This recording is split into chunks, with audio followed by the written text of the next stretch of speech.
तुम पाकिस्तान में एक काबिल कदर इदारे की हैसियत से अपनी खिदमत सरअंजाम देना चाहते हो तो आपको इस गंदे कीड़े के पीछे से निकलना होगा। और जब तक आप इसकी पुष्ट पर खड़े हैं, हमारा पत्थर आएगा, उसको लगे या न लगे, एस्टेब्लिशमेंट को बताना चाहता हूँ, तुम्हारे सीने पे लगेगा। तुमने हिज़्ब इख्तिलाफ के मेंबरान को फोन किए कि इजलास में नहीं आना, वोट नहीं इस्तेमाल करना। तुम्हारे इन मशकूक किरदार को हम देख रहे हैं, इसे नफरत की निगाह से देखते हैं और आपको खुले मैदान में अपना ये पैगाम पहुंचाना चाहते हैं। आपको 3 साल रहना है, उसके बाद आपने चले जाना है, हमेशा के लिए हमने रहना है, तो हमें मत तंग करो। अगर हमें तंग करने की कोशिश की तो हम आपकी भी इंसेंट बजा देंगे। रत्ती भर भी जो सेल्फ रिस्पेक्ट होगा तो उसका सर जो है झुक जाए। लेकिन आज भी ये पूरी इंप्यूनिटी के साथ अपना सीना चौड़ा करके डिफेंस बजट को क्लेम कर रहे हैं और मांग रहे हैं कौम की हड्डियों से गोश्त तक जो है इन्होंने निचोड़ लिया है और उतार दिया है। खुदाई लहजे में धमकियां देने वालों को तंबीह करना चाहता हूं कि अगर किसी ने कोई मजमूम हरकत की तो उसके जिम्मेदार इमरान खान के अलावा जनरल कमर जावेद बाजवा, जनरल फैज हमीद और जनरल इरफान मलिक होंगे। जो कुछ आपने किया है और करते चले जा रहे हैं, ये संगीन जुर्म है जिसका आपको बहुत जल्द हिसाब देना पड़ेगा। अस्सलामुअलैकुम, TRP 360 के साथ मैं हूं आपकी मेजबान तूबा खिजर हैद। नाजरीन, गुज़िश्ता रोज इमरान खान साहब ने कौम से खिताब किया और अपने उस खिताब में उन्होंने इदारे से मुंसलिक एक शख्स पर संगीन इल्जामात लगाए। ये इनका बयान कितना ज्यादा सेंसिटिव था, इसी पर आज के प्रोग्राम में बात करेंगे। हमारे साथ स्टूडियो में मौजूद हैं शब्बीर साहब। अस्सलाम वालेकुम शब्बीर साहब। शब्बीर साहब, पहला सवाल तो मेरा आपसे यही है कि कल की जो स्पीच है ये कितनी सेंसिटिव है और क्या इमरान खान साहब गिरफ्तार हो सकते हैं? देखिए, इमरान खान साहब ने कल जो इल्जाम लगाया वो ताजा तरीन इल्जाम था उनका, वो उनके ऊपर असैसिनेशन अटेम्प्ट का था। अच्छा, उसके लिए उन्होंने एक पूरा केस बिल्ड किया। उन्होंने कोई छोटी तकरीर नहीं की कल, उन्होंने कोई घंटा सवा घंटे तकरीर फरमाई है। ठीक है। और उस घंटे सवा घंटे की तकरीर में उन्होंने पूरा एक केस बिल्ड किया है। उसके बाद उन्होंने कहा कि ये 3 अफराद जिम्मेदार हैं, जिनका एक दिन पहले असद उमर ने भी नाम ले लिया था, जिसमें वजीर आजम शहबाज शरीफ हैं, वजीर दाखिला राना सनाउल्लाह हैं और तीसरे मेजर जनरल फैसल हैं जो कि DGC हैं ISI के। और इनके बारे में उन्होंने कहा कि ये जो तीसरे शख्स हैं इनके बारे में आजम सवाती साहब भी इल्जाम लगाते रहे, आपको याद होगा, जिनका उन्होंने कहा कि ये मुझे ले गए थे और इन्होंने मुझे फलाना किया और मेरी वीडियो बनाई। तो वो सारी चीजें अब उसके ऊपर रिएक्शन आया है पाक फौज का और बड़ा स्ट्रॉन्ग रिएक्शन है। मैं पढ़ देता हूँ थोड़े से, जिसमें कहते हैं कि जी, आज इदारे और इसे अफसरान पर लगाए जाने वाले तमाम इल्जामात बेबुनियाद, इंतहाई अफसोसनाक और काबिल मजम्मत हैं। इसी के साथ उन्होंने कहा किसी को भी इदारे या उसके अफसरान की इज्जत पर उंगली उठाने की इजाज़त नहीं दी जाएगी। इसी के साथ उन्होंने कहा कि बगैर किसी सबूत के इदारे और उसके एहलकारों के खिलाफ हितक आमेज और झूठे इल्जामात के जिम्मेदारों के खिलाफ कानूनी कार्रवाई हुकूमत शुरू करे। हुकूमत से फौज ने डिमांड की है कि जो इमरान खान साहब ने मेजर जनरल फैसल पे इल्जामात लगाए हैं उसके खिलाफ कार्रवाई शुरू की जाए। ठीक है। तो ये तो था संगीनी का ज़ाहिर मामला कि इमरान खान ने रात को तकरीर की, उसके चंद घंटों के बाद ISPR ने स्टेटमेंट जारी किया। आज की इत्तला ये है कि शहबाज शरीफ साहब ने हुकूमती जोमा के साथ आज लाहौर में मीटिंग की, जहां मियां नवाज शरीफ भी फ़ोन से शरीक थे और ये कहा फैसला हुआ कि इमरान खान साहब के खिलाफ कानूनी कार्रवाई की जाएगी। कानूनी कार्रवाई बहुत तरह की हो सकती है, केस बन सकता है, केस के बुनियाद पे हिरासत में आ सकते हैं, ये बहुत सारी बातें हैं। इसका लेकिन जवाब दिया है PTI ने आज ही। और असद उमर साहब जो कि सीनियर नायब सदर हैं PTI के, उन्होंने बहुत ही इम्पॉर्टेंट चीज लिखी। उन्होंने कहा the ISPR statement of yesterday has made unfounded allegations against Imran Khan.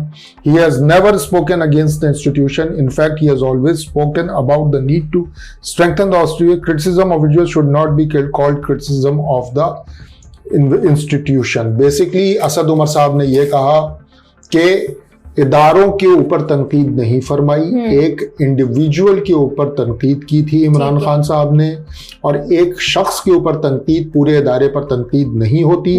और अगर इदारे में सिर्फ एक शख्स के ऊपर अगर कोई बात आ जाए तो क्या वो इदारे की तौहीन होती है, तो फिर उसका उन्होंने रेफरेंस ये दिया कि इदारे के अंदर, पाक फौज के अंदर लोगों के कोर्ट मार्शल भी हो जाते हैं क्योंकि वो किसी ना किसी तरह की करप्शन या किसी मोरल उसके अंदर इन्वॉल्व होते हैं। तो क्या वो लोग जिनके कोर्ट मार्शल होते हैं उनकी वजह से पूरे फौज की तौहीन हो जाती है? ऐसी बात नहीं है।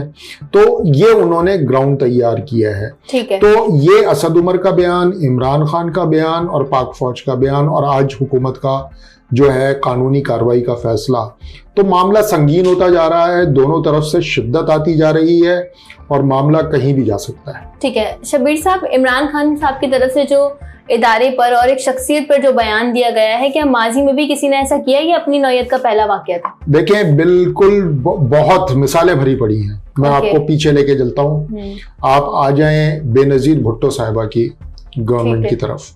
बेनजीर भुट्टो साहिबा की गवर्नमेंट गई थी 1990 में और उनकी वो पहली हुकूमत थी और वो भी गई थी इसी तरह से जिस तरह से इमरान खान साहब की हुकूमत गई है। पहले कोशिश की गई वोट ऑफ नो कॉन्फिडेंस के जरिए हटाने की, वो नहीं हट सका। फिर गुलाम इसाक खान साहब ने 58(2)B उस जमाने में सदर के पास एक पावर होती थी, उसके तहत जो है वो उन्होंने असेंबली डिसॉल्व कर दी और इमरान बेनजीर भुट्टो की हुकूमत चली गई थी और उन्होंने उसको कहा था कि ये चमक वाली हुकूमत तब्दीली हुई है। चमक का मतलब उन्होंने इस्तियारा यूज़ किया था कि लोगों को लालच दे करके आपने अपने साथ जोड़ा है और उनका इशारा फौज की तरफ था और उन्होंने उसको इल्ज़ाम दिया था। ठीक है। फिर अब से थोड़े दिन पहले, कोई 2-2.5 साल पहले, 3 साल पहले, मियां नवाज शरीफ की बड़ी मशहूर तकरीर है गुजरावाला जलसे की, जिसमें आपको याद होगा एक कराची में वाक़या हुआ था। मरियम नवाज और कैप्टन सफदर एक होटल में यहाँ कराची में ठहरे हुए थे। वहाँ पे इदारों का रेड पड़ा था। कैप्टन सफदर को उठा लिया गया था। मज़ार कायद पे नारे लगाने की वो केस था। चादर चार दीवारी कह रहे थे, मियाँ साहब के पामाल किया गया है और उन्होंने डायरेक्टली इसके बारे में जिम्मेदार उन्होंने general Bajwa, chief of army staff, उस वक्त के DG ISI general Faiz Hamid और उस वक्त के DG CISI इरफान मलिक साहब को करार दिया था। नाम लिया था मियाँ नवाज शरीफ ने। इसी तरह ये अक्टूबर 2021 की ट्वीट है मरियम नवाज साहिबा की, मेरे पास सामने पड़ी हुई है। उसमें उन्होंने कहा, it also makes evident how individuals as General Faiz Hamid not only violate the sanctity of their oath but also in doing that bring a bad name to the revered institution of the armed forces that resultantly has to be bear the brunt of personal ambitions। General Faiz Hameed के बारे में उन्होंने कहा था कि इस तरह की शख्सियात जो हैं अपने इदारे के लिए बदनामी का बायस बनती है।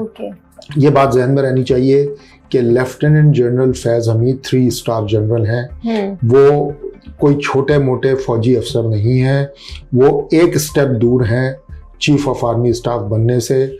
उनके 1 स्टार और लग जाए तो वो 4 स्टार जनरल हो जाएंगे। जबकि मेजर जनरल फैसल नसीर जो हैं, जिनकी इमरान खान नाम ले रहे हैं, वो जूनियर हैं जनरल फैज़ हमीद से। तो जब लेफ्टिनेंट जनरल पे मरियम नवाज साहिबा ने इल्ज़ाम लगा दिया तो मेजर जनरल पे इल्ज़ाम लगाना तो कोई नई बात हो ही नहीं सकती। और यहाँ तक के नवाज शरीफ साहब तो तकरीर में चीफ ऑफ आर्मी स्टाफ को एक्यूज़ कर चुके हैं। तो माजी में बहुत सारी नज़ीर है। जरदारी साहब की 2013-14 की एक मशहूर तकरीर है कि आप 3 साल के लिए आए हैं, हमें हमेशा रहना है, हम सियासतदान हैं, अब उसे टकराएं मत, हम आपकी ईंट से ईंट बजा देंगे। तो वो ईंट से ईंट किसकी बजा रहे थे ये सबों को पता है जी। तो तकारीर भरी पड़ी है, इसके तो मिसाली है बहुत ज्यादा। ठीक है शब्बीर साहब, सूरत हाल मजीद संगीन होती जा रही है। हमने ये देखा कि कल रात को आजम सवाती के साथ जो मामला पेश आया है उस पर आप क्या कहेंगे, और साथ ही साथ ये कि वो बैकग्राउंड में खुफिया इदारों का नाम और एक अफसर का भी नाम लेते रहे हैं इसी जी बिल्कुल। आजम सवाती साहब के साथ तो कल रात बहुत ही भयानक काम हुआ है जो हुआ है, उसकी तो अब जितनी भी कंडेम किया जाए, और सब कंडेम कर रहे हैं, ऐसा अक्रॉस द बोर्ड कोई भी सहाफ़ी ऐसा नहीं है और कोई भी ज़ाहिर ज़ीशऊर आदमी कि किसी के बेडरूम की प्राइवेट वीडियोस जो उसकी बीवी या उसकी,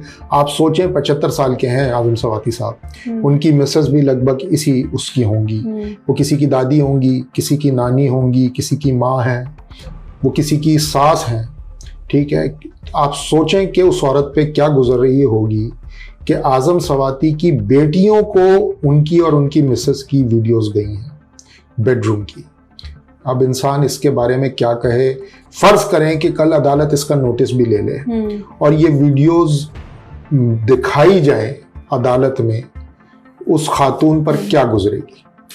वो किसी की भी नानी दादी, क्या यार किसी की कोई भी हो, प्राइवेट वीडियो कोई कैसे पब्लिक कर सकता है। और इस तरह से कि आप सोचें कि उस औरत पे क्या गुजरी होगी कि उसकी बेटी ने उसको ला करके वो वीडियो दिखाई है कि आपकी और मेरे फादर की ये वीडियो आई है मेरे पास। शबीर साहब, इसका लिंक कहीं हैकर से तो नहीं जुड़ता हुआ आपको लग रहा? देखिए, ये हैकर बॉय भी हो सकता है, ये बहुत कुछ हो सकता है। यह पाकिस्तान में अब जो सिलसिला शुरू हुआ है वो ये है कि मेरा तो मशवरा ये होगा कि आज लोग जो खुश हो रहे हैं आज़म ज़वाती के साथ जो हो रहा है, वो अपनी वीडियोस की भी खैर मनाएं। जब वो आज़म ज़वाती की वीडियोस हैकर बॉय हैक कर सकता है या बना सकता है या डॉक्टरेट कर सकता है, वो फिर तमाम पाकिस्तान के सियासतदानों की वीडियोस डॉक्टर कर सकता है। वो इतना असर रखता है कि किसी के प्राइवेट रेजिडेंस में घुस करके ये वीडियोस बना सकता है। तो अब आप सोच रहे हैं कि क्या लेवल है यहाँ पर। जिस तरीके से वो बयान दे रहे हैं, उन कह रहे हैं कि ये वीडियो उनकी अपनी है। जी जी बिल्कुल। तो आपको क्या लगता है, हम पाकिस्तानी सियासत किस दौराहे पर आपको जाती दिख रही है? बहुत बुरे दौराहे पे जी। ये तो अब कौन चौराहे पे आ गई? आई हाँ, चौराहे पर आ गई। बिल्कुल दौराहे पे नहीं है, ये चौराहे पे आ गई। ये चौराहे पे आ गई है। यहाँ ये तमाशा है। अब ये हम सारे बंदर हैं मेरे ख्याल में, और दुनिया हमारा तमाशा देख रही है, क्योंकि चौक पे मदारी जो है हमें नचा रहा है और हम सब नाच रहे हैं और लोग तमाशा देख रहे हैं। Thank you so much Shabir sahab. तो नाजरीन, देखते हैं कि इमरान खान साहब के खिलाफ हुकूमत कौन सा मुकदमा बनाती है और उनकी गिरफ्तारी अमल में आ पाती भी है या नहीं। इसी के साथ मुझे दीजिए इजाजत। अल्लाह निगहबान।